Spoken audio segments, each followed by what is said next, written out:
가끔 이제 성경을 보면 이게 한글로 되어 있는데도 읽으면서도 이게 무슨 뜻인지 모를 때가 좀 많이 있는 것 같습니다. 그래서 오늘 이 말씀도 보시게 되면 읽긴 읽었는데 이게 무슨 의미인지 잘 모르기도 하는데, 이제 그것은 그 이 성경의 말씀에 이 어휘나 쓰여지는 것들이 다 이제 옛날 어휘들이 많아서 그렇기도 합니다. 그리고 히브리어를 그 문화에서 쓰고 있는 그 어휘를 그대로 이 개역 개정 성경에서 쓰려니까 이제 쉽지가 않은 것이죠.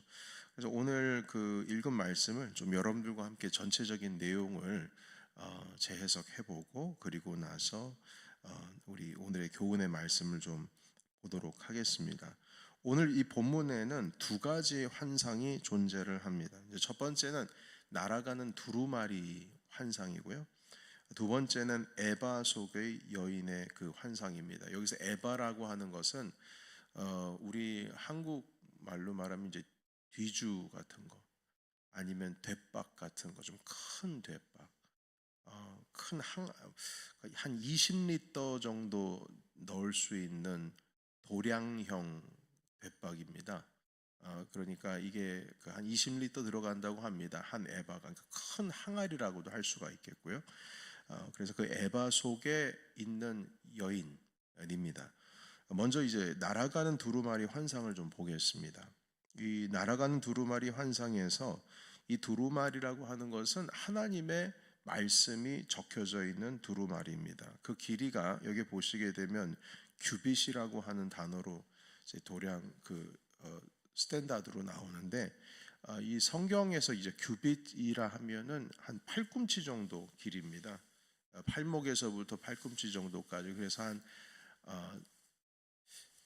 손끝에서인가요? 여하튼 이 그냥 팔꿈치까지 길인데 한 33cm 정도 되는 그 길이라고 합니다. 그래서 이 규빗 20규빗, 너비가 10규빗 정도 되면 이게 어느 정도냐면 한 길이가 10에서 한 15m 그 사이가 되고, 너비는 한 5m에서 7m 사이가 되는 그 정도의 이제 길이라고 하겠습니다.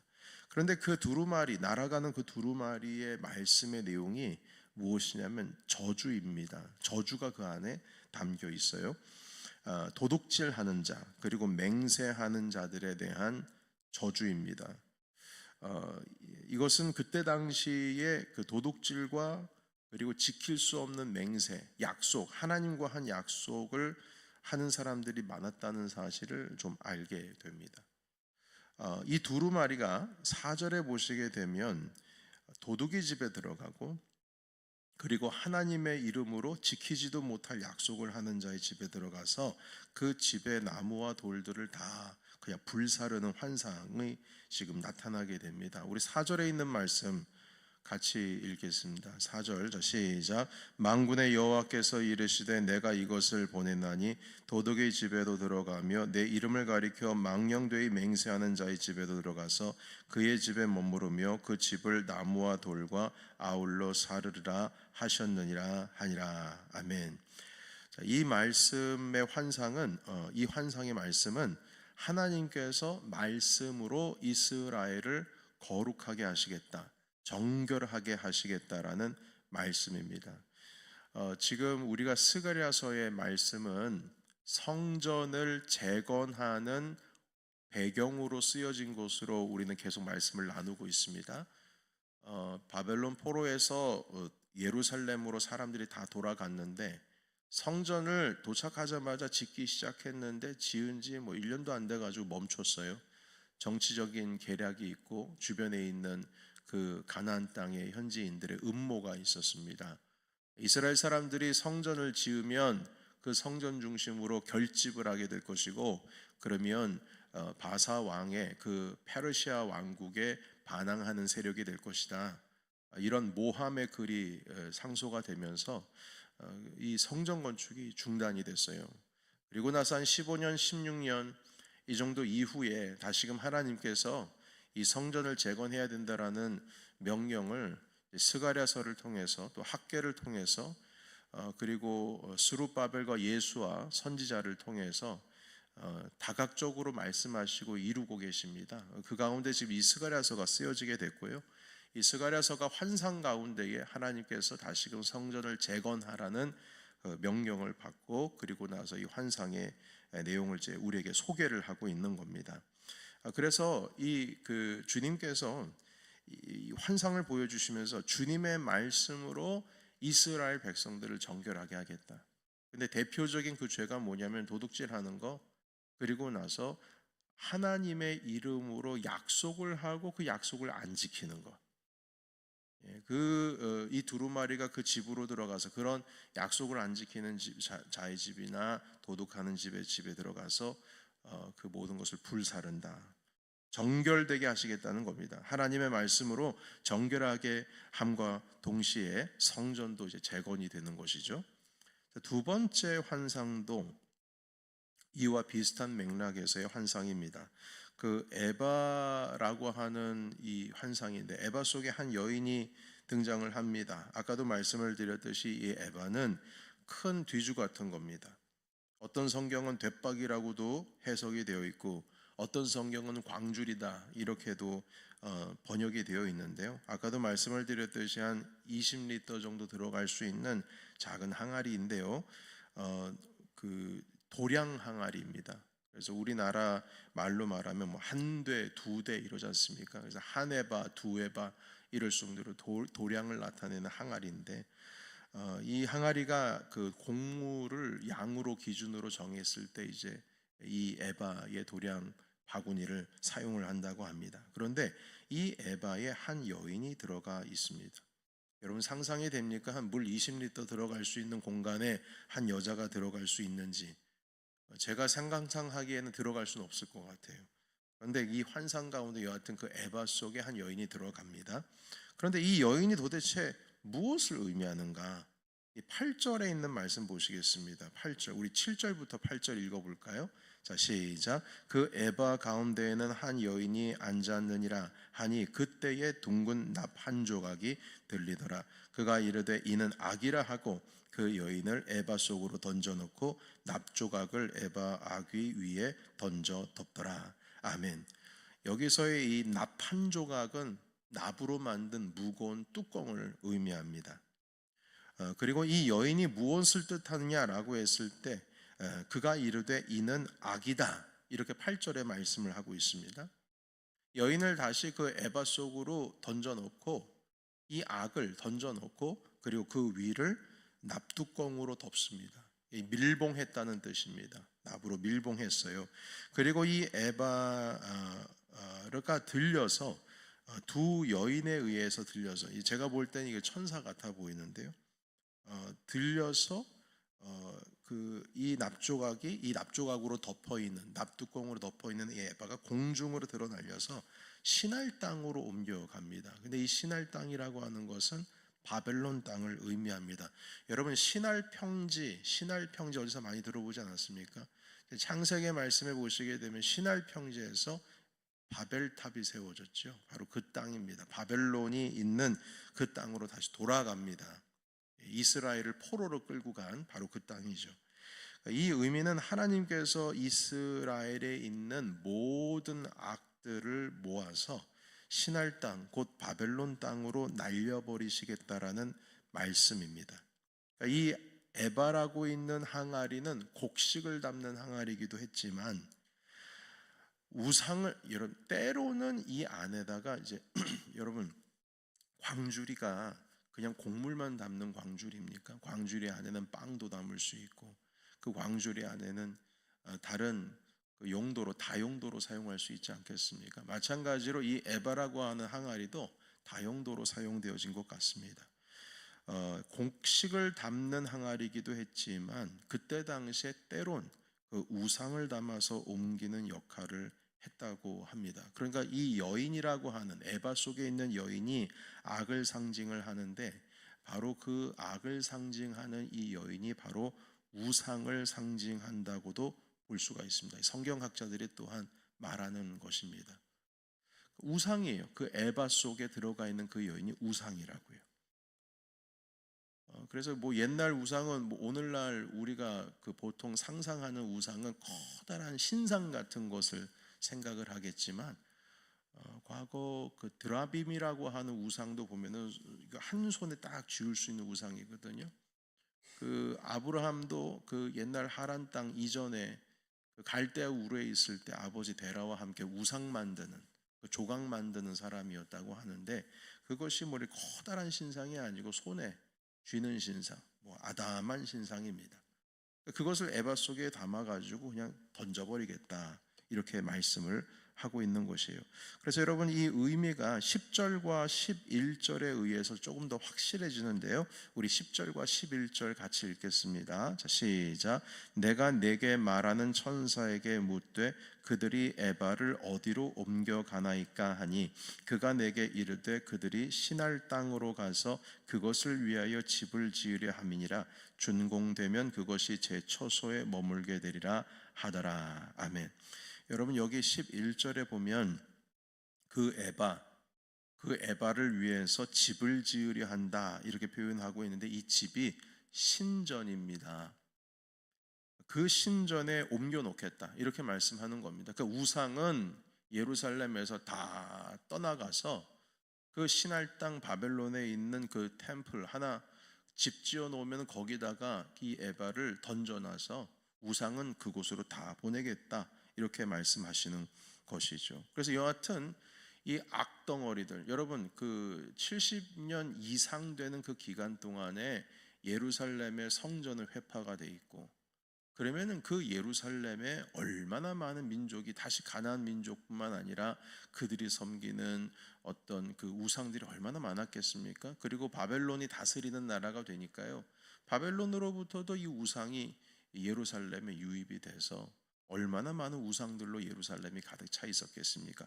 그거 다 정리하시겠다는 겁니다. 정리해서 다 제거해 버리시겠다. 여러분 그래서 이 두 가지 환상, 첫 번째는 이 두루마리 환상을 통해서 거짓된 자 하나님의 이름으로 지키지도 못할 약속을 해서 맹세를 해서 하나님의 이름을 망령되게 하는 죄악을 날려버리시고 그리고 이스라엘 중에 거하는 모든 우상들 이 악을 날려버리시겠다 이렇게 말씀하시고 이제 5장이 딱 끝이 나게 됩니다. 여러분 이 두 가지 환상을 통해서 주님께서 말씀하시는 것은 무엇이냐면 하나님의 성전을 예루살렘에 재건하는 것에 앞서서 이스라엘을 정결하게 하고 거룩하게 하시겠다라는 것을 말씀을 통해 이 환상을 통해 보여주시는 겁니다. 그런데 여러분 우리가 조금 한 가지 알아야 될 것은 무엇이냐면 이스라엘 백성들이 바벨론 땅에서 70년이 지난 후 예루살렘으로 돌아왔으면 그러면 뭔가 다 용서가 되고 해결이 되고 다 뭐 끝이 난 게 된 것처럼 보이지 않습니까? 이제 회복이 되고 말이죠. 그런데 돌아왔다고 해서 해결이 된 게 아니었습니다. 그 바벨론 땅에서 예루살렘으로 돌아왔다고 해서 죄악의 문제가 해결된 것도 아니고 회복이 되었다고 해서 모든 것이 다 온전해졌다라는 것은 아닙니다. 여전히 그 안에 죄가 남아 있고 여전히 하나님의 율법의 말씀을 지키지 못하고 있고 여전히 그 상황 가운데서 주님께서 보시기에는 거룩하지 못한 것들이 스며들어 있다는 것입니다. 여러분 이 말씀을 통해서 우리가 배우는 것은 주님의 교회는 정결함과 거룩함이 함께 세워져 가는 것이어야 한다. 이 말씀을 가르쳐 주고 있습니다. 주님께서 회복시켰다고 해서 된 게 아니라고요. 돌아왔다고 해서 성전 건축이 1년 만에 중단되지 않습니까? 문제가 있으니까 중단된 겁니다. 그리고 나서 한 15년에서 6년의 세월이 지나가고 다시 주님께서 말씀하십니다. 여러분 우리의 삶 가운데 있어서 주님께서 나에게 이런 회복을 허락하셨으니 모든 것이 해결됐구나. 아닙니다. 아직 우리 안에 남아있는 게 있어요. 여러분 또 한 가지 우리가 기억해야 될 것은 성전이 재건이 되고 나서 어떤 일이 일어나냐면 또 두 번째 그 포로된 자들이 한 번 더 귀환을 하게 됩니다. 그때는 이미 성전이 다 재건이 된 상태였어요. 그러면 성전 재건됐으면 끝이 난 걸까요? 아닙니다. 끝이 아닙니다. 이스라엘 사람들이 하나님의 말씀대로 살지를 않아요. 아니 주님의 전을 아주 그냥 뭐 옛날에 있는 그 아름답고 웅장함 그대로 다 재건하면 뭐 합니까? 사람들이 주의 말씀대로 살지를 않는데. 그래서 에스라 선지자를 통하여서 하나님의 말씀이 회복이 되는 부흥 운동이 다시금 일어나게 됩니다. 그럼 끝난 것일까요? 그렇지 않습니다. 3차 기환이 있습니다. 이땐 느헤미야 선지자를 통하여서 이스라엘에 한 번 더 귀국을 하게 되는데, 그 사건을 통해서 이스라엘의 성벽이 재건이 되죠. 첫 번째는 하나님의 성전이 재건이 되고, 근데 그 재건되는 과정 속에서 이스라엘의 죄악이 남아 있어 16년 동안 이제 중단이 되게 되죠. 두 번째는 성전 재건되고 나서 하나님의 말씀이 부흥이 되고, 말씀이 재건이 되고, 마지막은 이스라엘 그 예루살렘의 그 삶의 환경이 회복이 됩니다. 성전에서부터 우리의 삶의 회복에 이르기까지 이렇게 순차적으로 하나님께서 회복되어지는 것을 수십 년 동안 기간을 통해서 이루어가고 계십니다.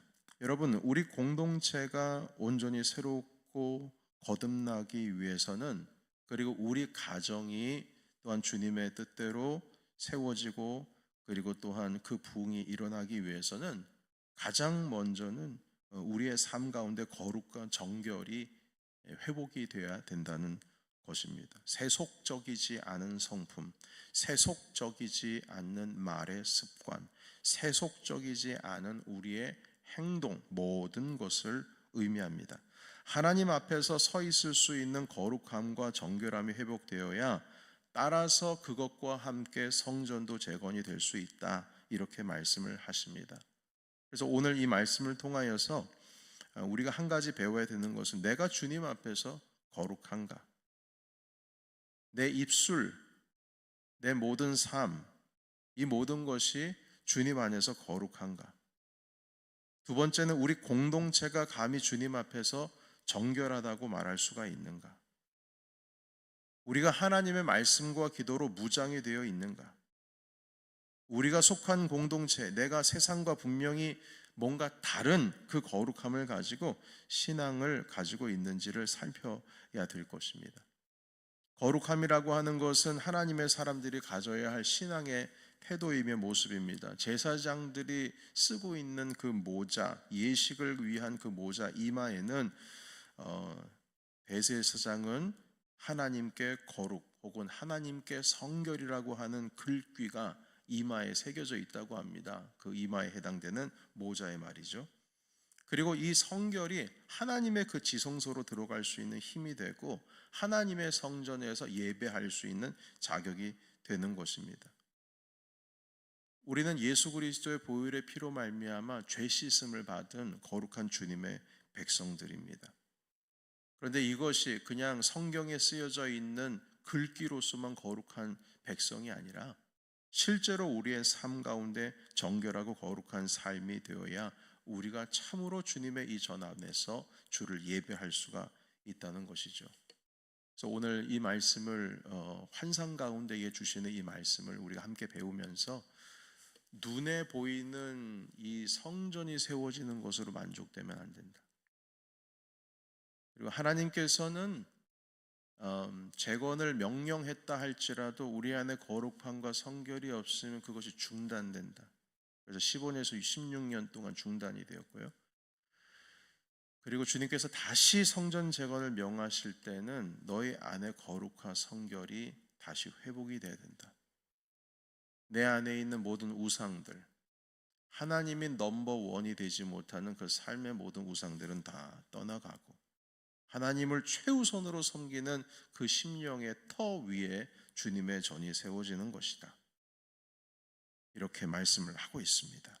오늘 이 시간 내 삶의 신실함과 내 삶의 정결함과 내 삶의 거룩함을 다시금 우리 주님 앞에서 되새겨보면서, 우리 주님의 예배 공동체가 온전히 주 안에서 거룩하게 세워지시는 우리 넘치는 교회가 되시기를 주의 이름으로 축원합니다.